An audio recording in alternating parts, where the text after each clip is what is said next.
In today's gaming news, Chivalry Medieval Warfare is free to play this weekend, Smite enters open beta, Darksiders wasn't purchased but still has hope, and streaming site Owned may be shutting down for good. Hello ladies and gentlemen, welcome back to the show. It is Friday, January the 25th, and my name is Force, here with today's gaming news. First up today, Chivalry Medieval Warfare is available to play for free this weekend. Chivalry Medieval Warfare is a multiplayer first-person slasher game developed by Torn Banner Studios. The game features a deep melee combat system, 60 brutal weapons, dynamic objectives, and vast lush environments. As part of Steam's weekend deals, Chivalry is free to play from now until Sunday at 1 p.m. And if you enjoy your time with the game, a 50% discount is available, bringing the asking price down to $12.49. If you have yet to try out Chivalry, I definitely suggest giving it a look. It's a lot of fun severing limbs and chopping off heads. Wait a second, that's terrible and gruesome. I wonder if what they say about violence in games is true. It makes you crazy. I am in my room all alone talking to a camera with a bright light in my eyes, so maybe I was just crazy to begin with. Next up in news, Smite has entered open beta, meaning if you want to try it, you can do so now. Smite is an upcoming free-to-play third-person MOBA game from Hi-Rez Studios. The game takes the classic MOBA formula of 3 lanes, waves of creep, player-controlled heroes, and an item shop, and adds a unique third-person perspective. Yesterday, the game officially entered open beta, along with receiving several graphical and balance updates. If you've been interested in Smite but have yet to try it, you can do so now for free. So I've been playing Smite for quite some time, and it's fairly safe to say I really enjoy the game. And although every once in a while I'll get someone saying, "Why don't you play League of Legends or why don't you play Dota 2?" my response is always, because I like Smite. What's the big deal? And that leads me to something I don't quite understand. All the hate between the different MOBA games, like League of Legends players hate Dota 2, and Dota 2 hates Han, and Han hates those guys, and everyone hates Smite because it's a new kid on the block.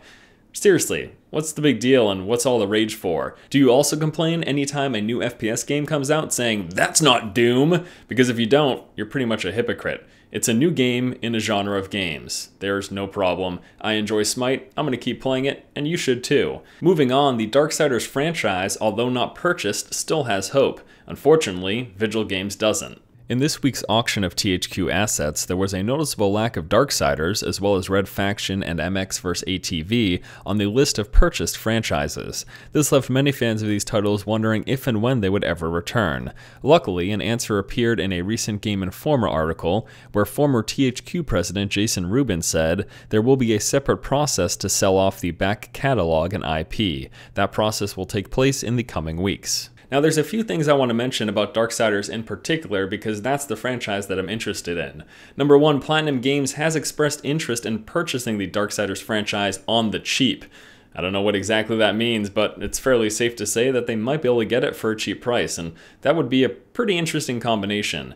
Now, if you're wondering why Darksiders, the IP, wasn't purchased and as a result Vigil Games has dissolved, which is really unfortunate for everyone who worked there because I thought they put out quality games. But Darksiders wasn't purchased for a couple of reasons. One of those reasons is the fact that they recently came out with Darksiders 2 and they were one of the furthest companies away from putting out a new title. They also had a new IP in the works known as Crawler, which is also pretty risky business. All of those things combined to make the Darksiders plus Crawler with the Vigil package that was up for sale a fairly high price, and that's why no one took the bait. So while Darksiders hasn't been purchased, the franchise still may have a chance going forward, but again, unfortunately, looks like Vigil Games is all done. And last up in news today, streaming site Owned.tv may be closing in the very near future. According to a story on cadred.org, gaming-focused stream site Owned.tv will be closed in the coming weeks. This news comes after several streamers and organizations went public about being owed money from the site. In particular, Stephen Destiny Bonnell posted an article claiming Owned had yet to pay him for several months of streaming. In an attempt to stay afloat, Owned.tv reportedly had a deal to be bought by Machinima for $5 million. However, that deal recently fell through. Welp, looks like Twitch really owned the competition. Okay, cheesy joke aside, this could actually be a major problem. If Own.tv really is closing, this could mean a monopoly when it comes to gaming streaming on Twitch TV, which of course, as everyone knows, monopolies aren't a good thing. But if it is true that Owned owed a lot of people money, which I believe it, the Destiny article specifically said that it'd been about half a year since he had been paid for streaming services. This is a major problem and it makes you wonder what they were doing with the money. Someone streams, they get viewers, and there's ad revenue on that streaming, and the company gets money and they're supposed to kick that back to the streamers they have partnership deals with. But if they weren't paying their streamers, they were probably pocketing the money, or they were just saying that they were going to pay them things they couldn't afford. I'm not entirely sure what happened under the hood, but the fact is that if they are closing, once again, Justin TV or whatever, Twitch TV could have monopoly, and that would be a problem. Let me know what you guys think about this whole debacle below, and what other streaming services that are up and coming that you may think provide competition for Twitch, because right now, I'm not really seeing much. Alright guys, that's going to do it for today's episode of the show. As always, thank you so much for watching. Once again, this has been Force, and you've just been force-fed. Why is it that severing limbs and chopping off heads is so much fun? Is it due to all the violent games I've been playing over the years? Or, oh, it's not real? I haven't actually chopped off anyone's head? There's no real danger here because I'm not crazy. Oh, good to know.